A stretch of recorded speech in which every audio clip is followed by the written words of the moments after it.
I'm Mark Peikert. Welcome to 92 Wise Conversation with the Other Two. I'm joined today by a lot of amazing people.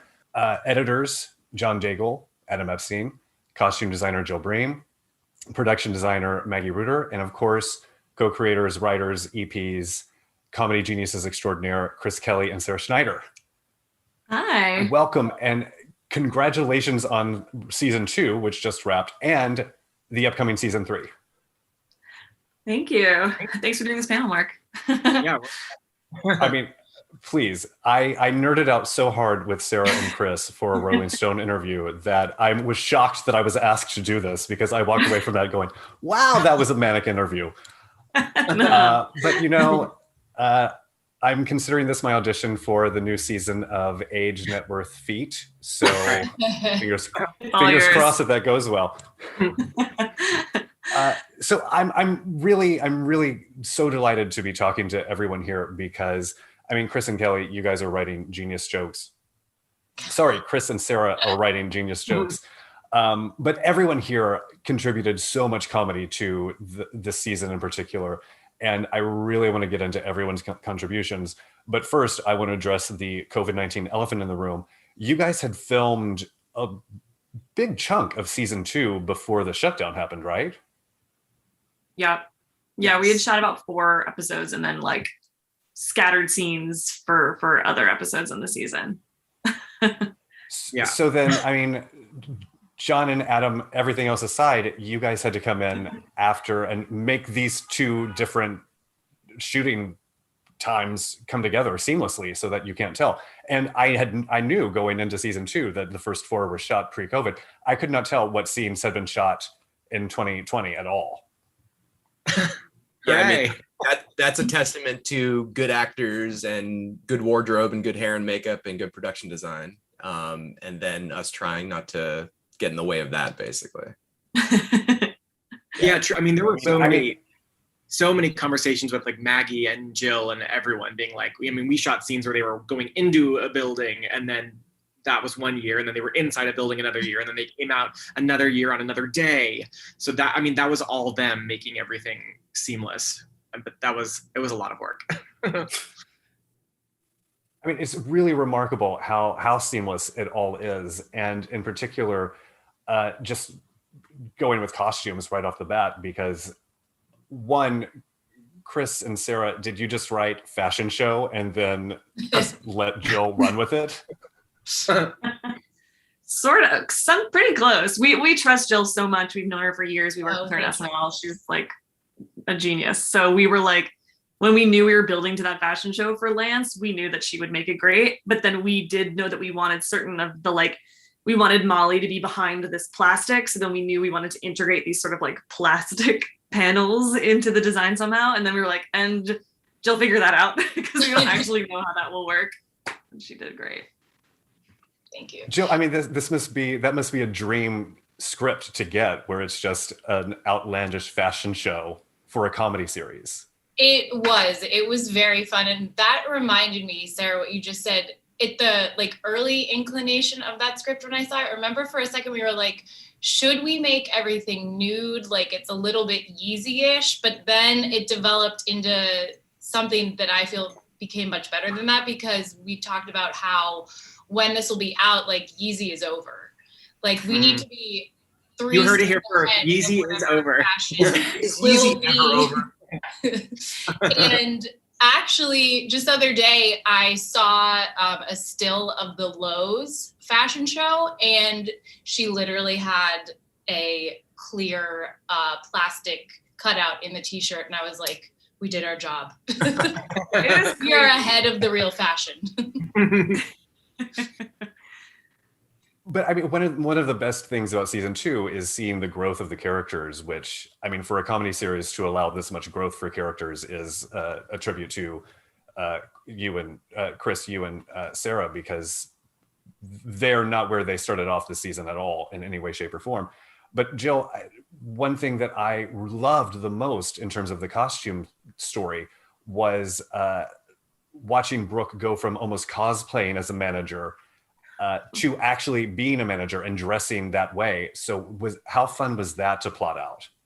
That was really fun because we had to figure out like where she ends up at the end of the season, like who has she become? She is a real manager, and going through like all of the leaps and bounds to figure out what she's actually comfortable in and how to do her job well. Like she, at the beginning, she's like, okay, I am wearing costumes. I need to be music. I need to be a manager. And clearly that's not going to work. It's uncomfortable. You need to be able to, you know, get through your day. And she eventually gets sick. And then at the end of that, she kind of like comes into terms with the person she is. And through that, I think her wardrobe becomes a little more relaxed, a little more effortless. Like she does have more money. So she's just has a little bit more of easiness in the way that she's going about what she's buying. Well, and the two big things this season, and that's why I was so excited when I saw the list for the panelists, are costumes and the set design, because Maggie, watching Brooke get her dream apartment, which we call back to season 1, obviously, and then so alone on that inflatable mattress, and then seeing the Insta-gays in upstate New York. I mean, this is chef's kiss comedy gold. I mean, when you get these scripts, like how did you piece together what these upstate apartments should look like? Because they're pitch perfect. Thank you. I mean, I think so much of it comes from the writing from Chris and Sarah. Like the original joke, like those moments are so part of the original script that we get, which is really fortunate. And then finding the research and finding like the real version of the people who do that, and then pulling it into our world and kind of turning the volume up to like 120%. So it feels right, but we've tweaked it to be right for our world. And just like more saturated and really pulls you in a little bit more. So, you know, the scripts are hilarious to begin with, and we just get to push that even further in everything that we do. And one of the things I love about this show is, you know, every single shot, there's like a joke buried deep in the background everywhere you go. And Chris and Sarah kind of gave me the freedom to like really play with those things and really just like go for it, which I think paid a lot in the details for the Insta-Gays house, and then even in the fashion show, and especially, you know, in Christ's Song. Especially in Christ's Yeah, Song. that's what, Wait, can I call it my favorite one? yeah. My favorite hidden thing, now that the whole season's out, is that behind Pat on her set, there's a little mini tic-tac-toe board, which That's just one of the- lovely. We really liked like walking onto a set the first time and seeing all the jokes, like you mentioned in the Christ Song episode, like things that you kind of see if you look hard, and then some things that are just for the people on set, like the menus have like all the drinks that are like funny jokes, and like all the, you know, at the party, the way the like lighting is structured are like in the shapes of crosses, and yeah, there's like so many details that really made us laugh. The party that Brooke tries to get into, that Vogue party where the Hadid is under the sheet, just like the details of the Grecian statues in the background. I don't know, I just love it. It's like fun to walk on set and be like, oh, look at all this. All this for this dumb joke of a Hadid under a sheet. I mean, the thing that is so remarkable about getting to talk to everyone about season 2 is you guys created a pitch perfect comedy, but you also created a very funny, but also very believable talk show on top of the comedy.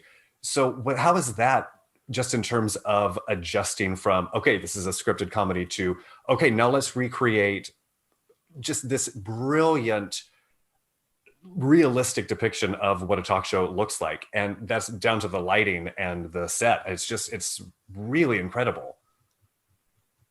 That's good. I mean, again, that's back.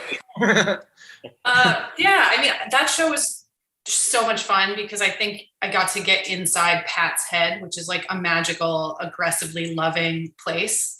And just getting to work with Jill to like what colors are like in her soul, like what does she want, and coming up with all those details of like, in her perfect world, her house is full of love and it's full of like this wonderful middle America details, and just like every inch of it has her children on it. So it was super fun to be in Pat's head for a couple of months. But it was cool. I mean, it was truly so much work for you guys. I mean, like we shot on the Rachel Ray set, but then Maggie and her team like built a fake set in front of a lot of their set to kind of make it our own. And I mean, but it was very cool that we got to actually shoot where they shot, because then we had access to all the backstage spaces, and it just really, our main thing was we wanted it to feel authentic, even, you know, before being funny. We wanted you to really believe that she had a real talk show and this was real. So getting to shoot on that stage was crucial. Yeah. And with their cameras, we used their actual cameras and a lot of their crew. So they just like knew. I mean, actually, this is like editing as well. We like shot with the cameras on the set, obviously, and then we shot our cameras. So we have a lot of conversations with our editors about like going in and out, like what parts of this scene should be in our show and which parts of this scene should be in the Pat show, and trying to balance back and forth. I think that also helped with the authenticity of that. Mm-hmm. So John and Adam, what was the process like trying to meld these two different worlds into a cohesive episode? I mean, seamless and easy and quick. It was Just press a And button. Like it is all of well. editing. I think on the show in general, one of the reasons I think that people enjoy it so much is because it does strike a balance between sometimes being so incredibly stupid in the best way, and then also being, you know, very real and very emotional and playing with, you know, parts of life that anyone can relate to, really. And we spent a lot of time, Chris and Sarah call it, you know, kind of landing the plane, as far as it being on the border of, oh, it's going into too broad comedy, or it's going into now we're doing a very special episode, and like finding that in between zone where it's never too much one way. Just we spent a lot of time kind of figuring out those details and really to have it feel cohesive like that. Mm-hmm. Yeah, and as far as the Pat show goes, I mean, there was so much already done, obviously, to make it feel authentic and real. We worked a lot with sort of graphics and that layer of things on the post end to really see it through and make it actually feel like a daytime TV show. And then, as Sarah mentioned, you know, going in and out of our show versus their show, that was a little challenging, but also very fun, because so much was shot with all of these cameras at once. And a lot of the time it was just about finding out what was funniest. Yeah. You know, I think we're all in Pat's cam for the reveal of Mayim Bialik, because it's just funny to watch it play out as if it's on live television. You have to be like people are watching this at home.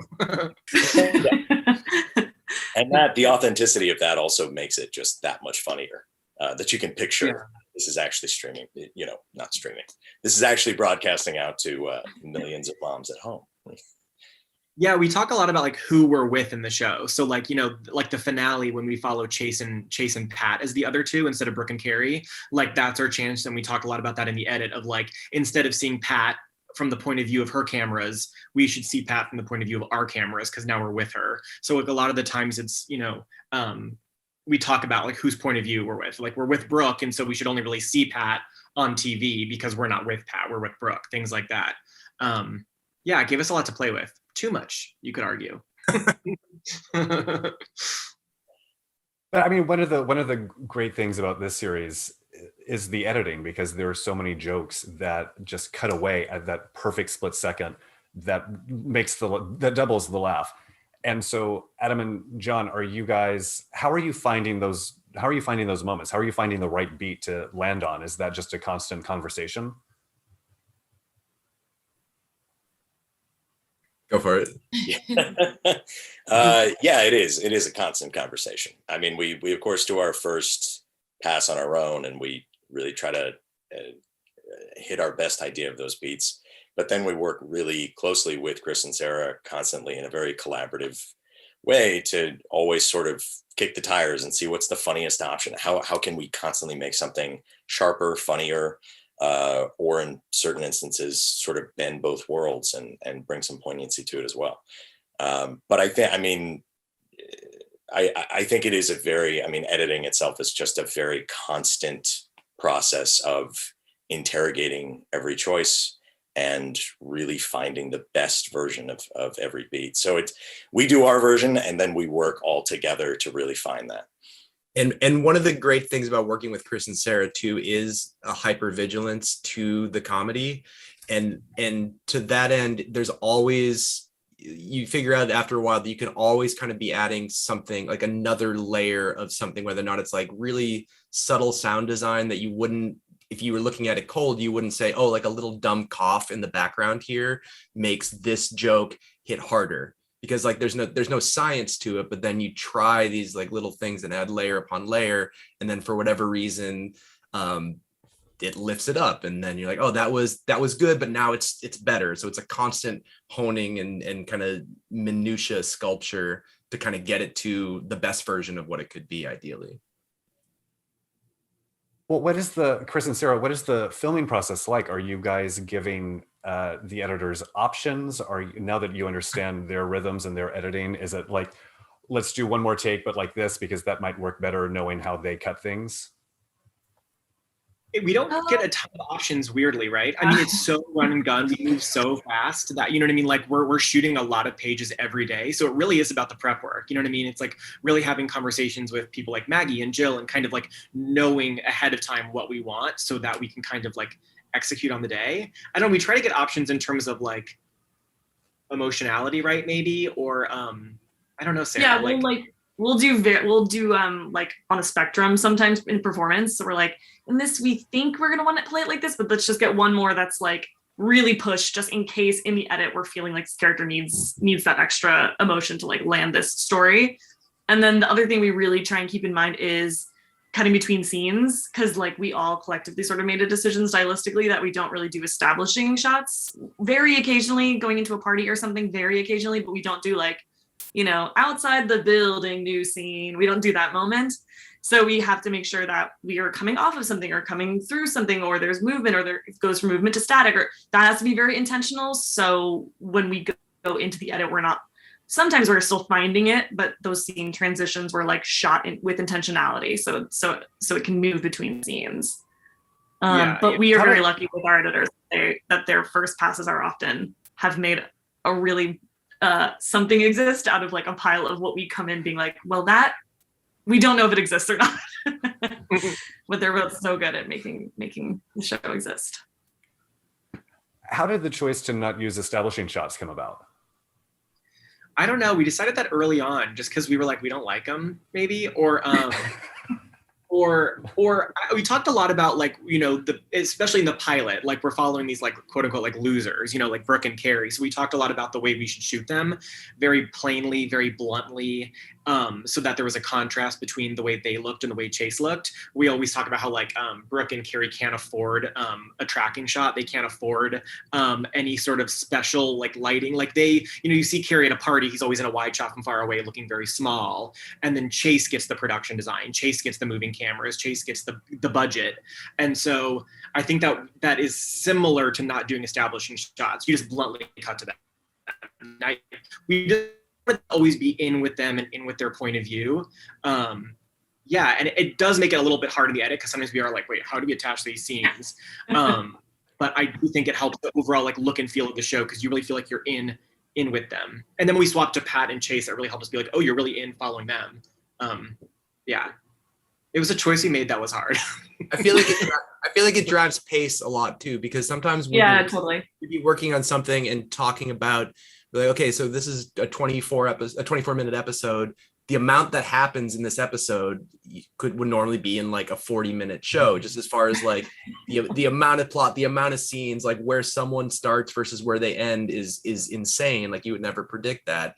And I feel like when you don't have a constant reset as far as like, here's a skyscraper, here's the outside, you feel like you're getting pulled straight through a lot more, and it lets a lot more kind of happen and just feel a little more, not necessarily intense, but you can really kind of get through a lot. I think that also helps. Well, off of that, I also think in the best case scenario, it also helps the emotionality at the end of the episodes land because it kind of takes you by surprise more. You've kind of been like on a moving train for a while, and then when it pivots to something that is like a little sweeter or sadder or more surprising, you haven't been off the moving train, you know, for 23 minutes. And so when it like stops at Sad Town, you're like, oh shit. We kind of like that relentless pace.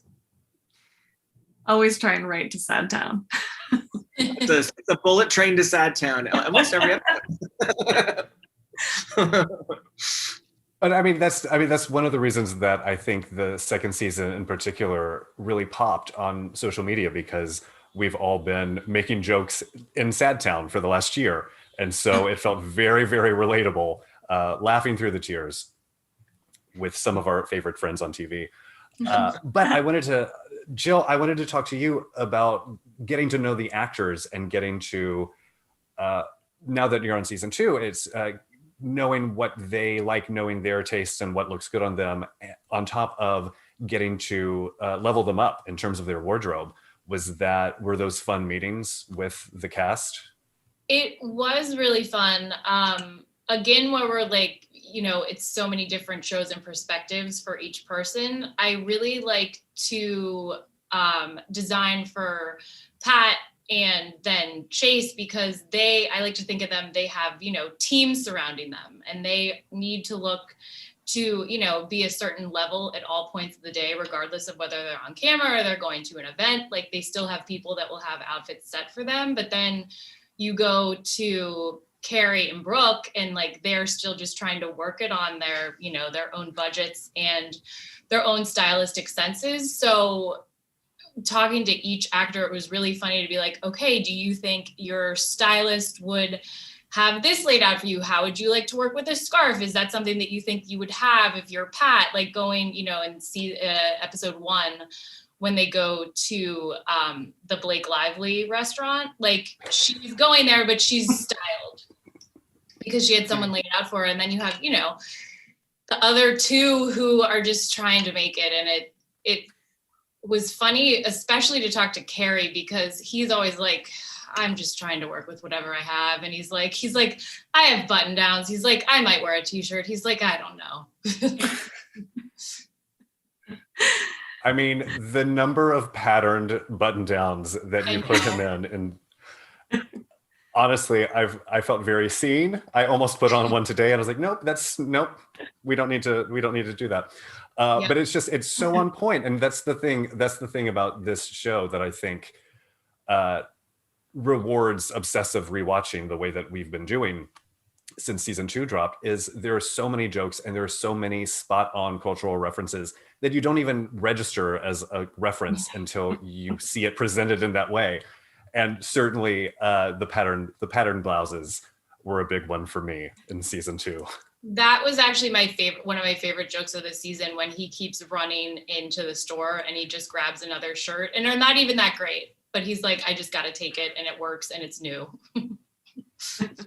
And I like that in season 2, he still sleeps in his college production of Rosencrantz and Guildenstern t-shirt. I really like that detail. Yeah. Well, and Maggie, I want to talk about this season for you as well. Seems like it was just reading every script. It must have been, okay, we're gonna next level this again. Yeah. It was interesting. I was going through all the episodes this week to kind of like pull from and prepare. And I was just like, oh my gosh, we did a lot of new, really big sets, and they were all very cool. Truth be told, I had forgotten about the Instigates until you mentioned it. I was just like, oh yeah, that thing.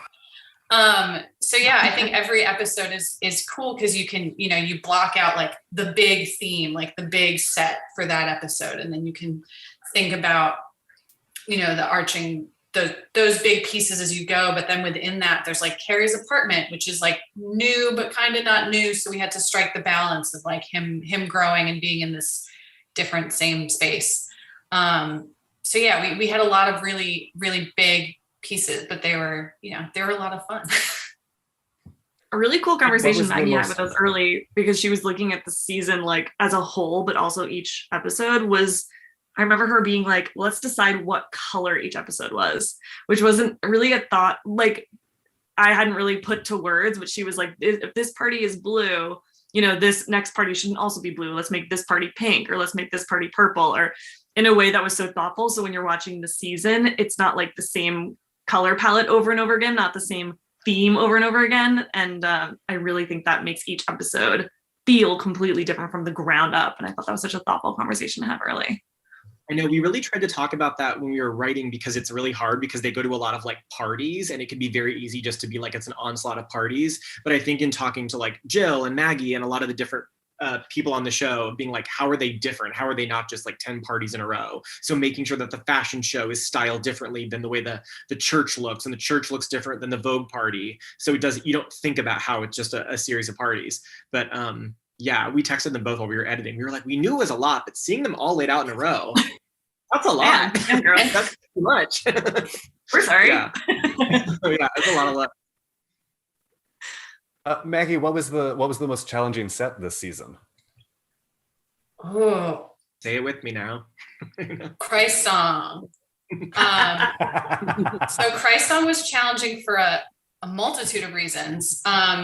Originally, we were supposed to be shooting it in like February or March before COVID, like in New York on a rooftop pool.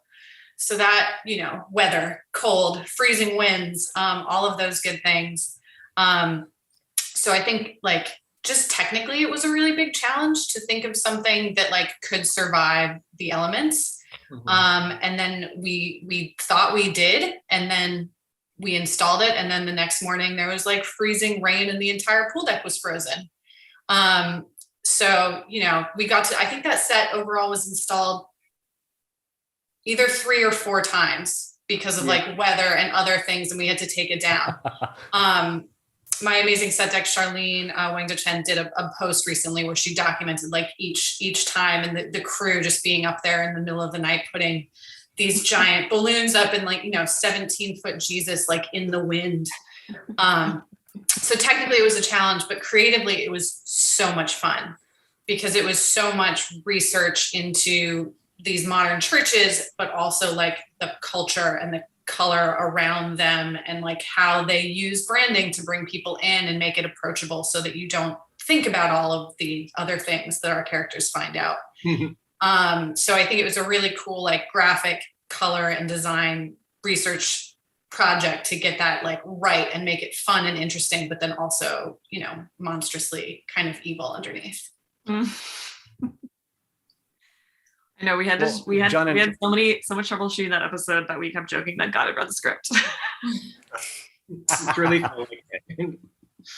Yeah, we had all these like, scouting photos, and the scouting photos are just like a pool covered with snow, and being like, "Well, we'll see." We found it. We'll see. If you look really closely in the VIP party, there's this effect in some of the windows where the crosses on some of the pillars, because of the mirror reflection, they actually turn upside down. So they kind of become like, Antichrist, which I noticed when I was rewatching it the other day, and I was like, oh, it's appropriate. It's telling. Only Brooke and Cary looked in the mirror. Well, John and Adam, did the color palette for each episode help you guys as you're assembling pre and post COVID footage? Was that something that you had also picked up on? The post-COVID stuff just seemed much more kind of dark and sad. Yeah, that was all brown. You raise the levels up, and that just balances it out.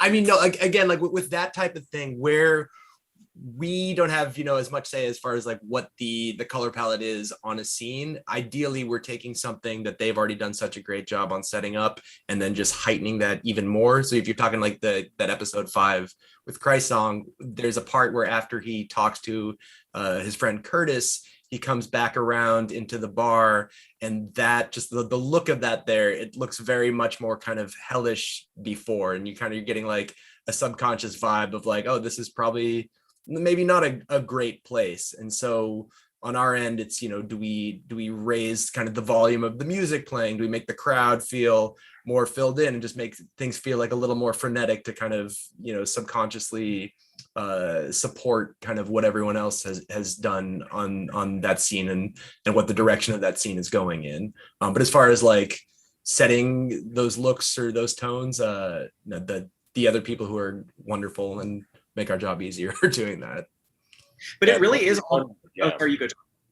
Oh, I was There just you going to say, it's mostly fun watching that stuff come in the door. I wasn't actually on the show during 2020, during the first block, pre-COVID. Same. I came in, as did Adam. Yeah, I came in 2021. So we actually had, a pile of scenes, and I didn't always know what was shot when. And sometimes we would find out far later and be kind of amazed because the cohesion of all of those elements and the way those palettes were laid out consistently across episodes, even if they were shot, I don't know, however many months / years apart, it was mostly fun. So we get to work from that. and it certainly makes our jobs a lot easier. But yeah, as Adam said, we don't dictate much of it. Well, so you have been renewed for season 3, which was heralded by much revelry across the Twitter sphere. Gay Twitter lost their minds. Have you spent any time at all like spitballing ideas about where the show is going to go in the next season? We're done with it. We finished it. Yeah, we wrote it. Fantastic. I mean, you had the time. We don't know. We're starting. I mean, we just finished season 2 like a couple weeks ago, so it feels very crazy. We're sort of in the. We're about to start. We're kind of taking a couple weeks to like go to the doctor and the dentist. Like, we're doing that. We are broke. We are broke. We are truly being like, wait, what's wrong with our body, and what do we have to go to? Like, I got contacts. No, we're kind of we're starting soon, but we're doing that thing that you kind of need, where you need like a couple weeks or a month to like walk around and think about what you even want the season to be, or big picture, what feels like a natural extension of the show, but then also doesn't feel like you're repeating yourself. What's like a brand new idea you can tackle, or like what's the point of making a season 3? Like, what do we want to do with it? So we're still in that stage, but we're hurrying. Unfortunately, everyone on this panel has shown us what they're capable of, and so we are unfortunately going to do more of that. Sorry. All genre. Well, I'm going to enjoy picturing Chris and Sarah walking around with no establishing shots, so I have no idea where they are in the city while they brainstorm. And that's all. That's all the time that we have. That's all the time we have today. So thank you guys so much for joining. Thank all of you for tuning in, and go back and rewatch season 1 and 2, because I promise you're going to find about 200 more jokes that you missed the first 5 times you watched. That's nice. Nice. Thank you. Yeah, thanks for doing this. Thank you. Thank you so much.